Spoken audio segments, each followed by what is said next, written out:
Alright, so all the flaws of my assembly are visible right now, but they will disappear with magic. No, I'm going to be smoothing things down, filling things in. The structure is sound. It's strong where it needs to be strong.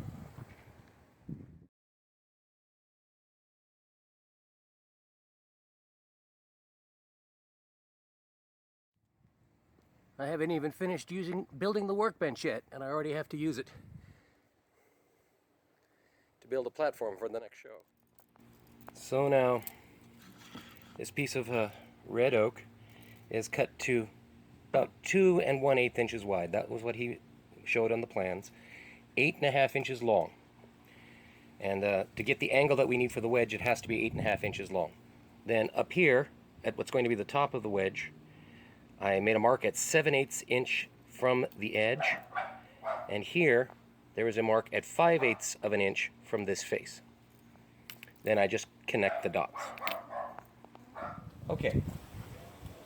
So, these were the stretchers I had made in the previous video. And they are wrong. Having reviewed the plans again and watched the accompanying videos on the Wood and Shop channel, I realized that these stretchers were supposed to be made of 2x4s that are laminated together to give it a lot of bulk behind at the tenon, at the shoulder of the tenon. So, what I have done is bought some new 2x4s. This one has checked horribly overnight, but fortunately this is going to be laminated. This is the inside.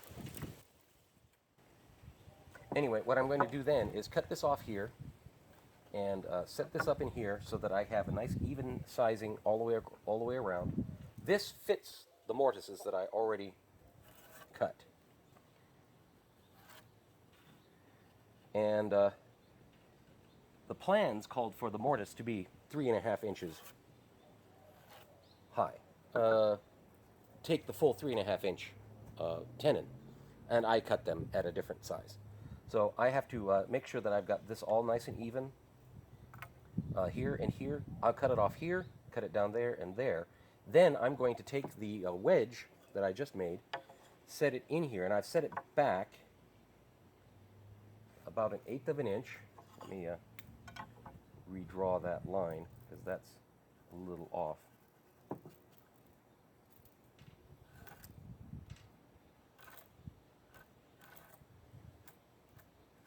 And this one follows this. And I'm going to set this,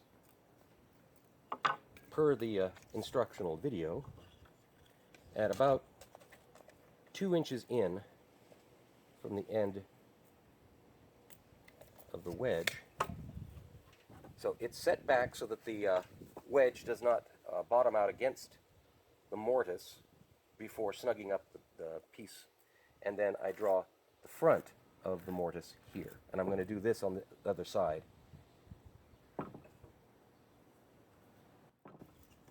So all of this will get cut out.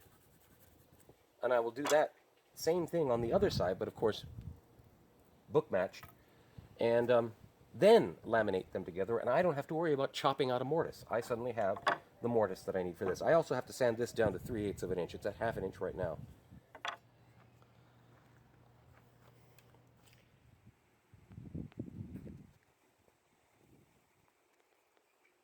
Every clamp at my disposal that had a good reach, I clamped the second one together.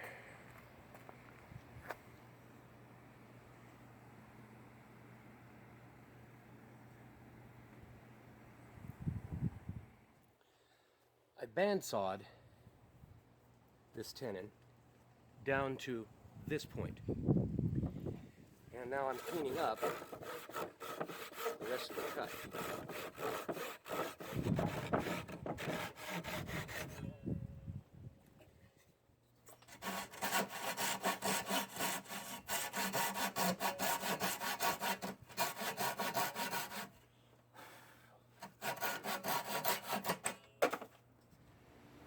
I have cut these down, smoothed them out, shaped them, tried to sand down the top, or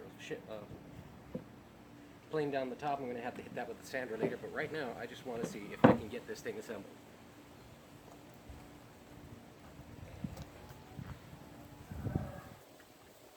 And I'm going to have to be very careful about how I do it, because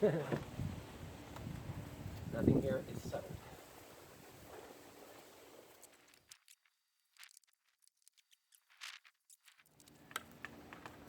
You're still binding up on something. Okay.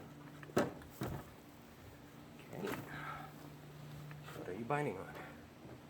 Oh, for Pete's sake. Try this again now. There. Get everybody leveled up and even so that I can guarantee to have space.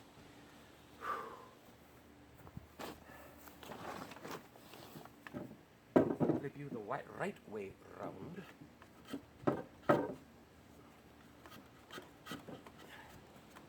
And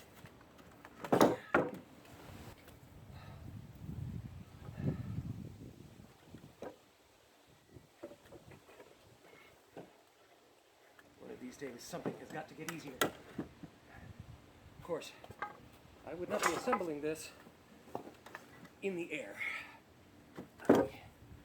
On the ground. Happily.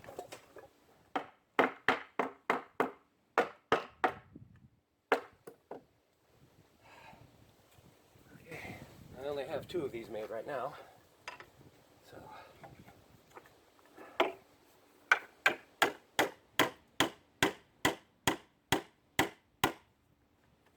that did it.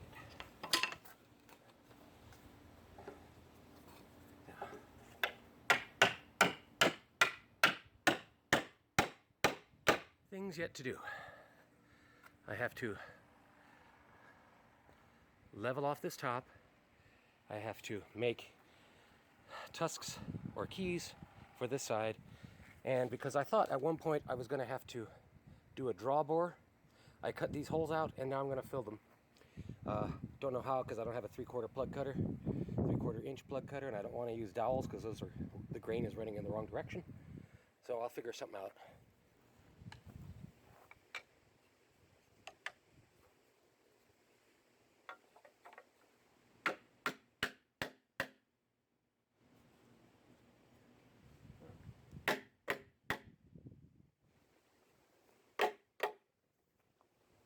Nuts it right up.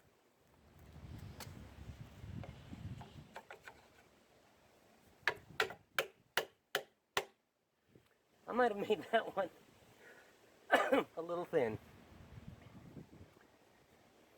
I might have made that one thin, but this doesn't matter. Just this. But there they have it. That's not moving. So, the next step is to put the pieces in place. Ooh, you're on a little rocky thing.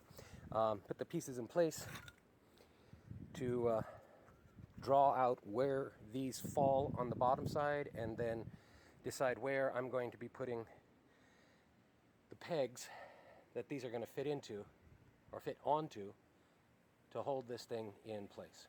Do that. I set the bench upside down. I had already drawn some lines, so I just set the bench to those lines. But now I can make a further determination about where the pegs are going to go. Down here, I've taken some of these brad nails, and I've marked out where I'm going to be having my drill my holes. Then I drove in a nail and cut off the tip, the part that's sticking out. What that's going to do, I saw Paul Sellers do this, is give me basically center punch marks for when I put I just then put the legs back on and hammer them in the right position, and I will already have my center holes lined up.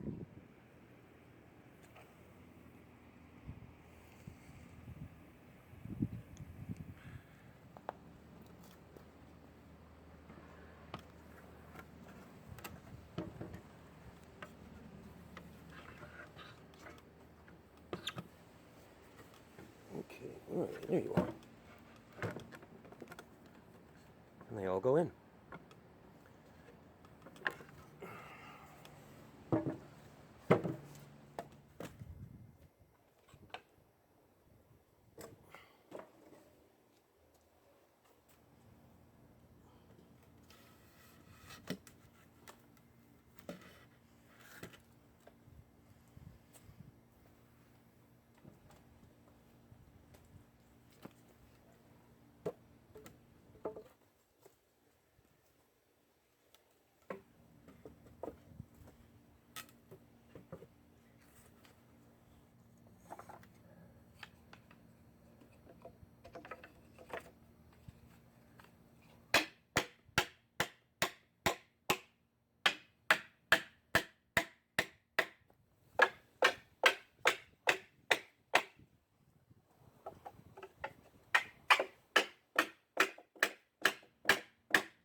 It's 104 right now, so I'm not going to be staying out here very long, but I can see that that front leg is a little bit higher in that corner, right dead center in the screen, than the others. So I got to knock that down, and that'll take away the wobble. And then you see there's an extra bit of ledge on the tool tray because I have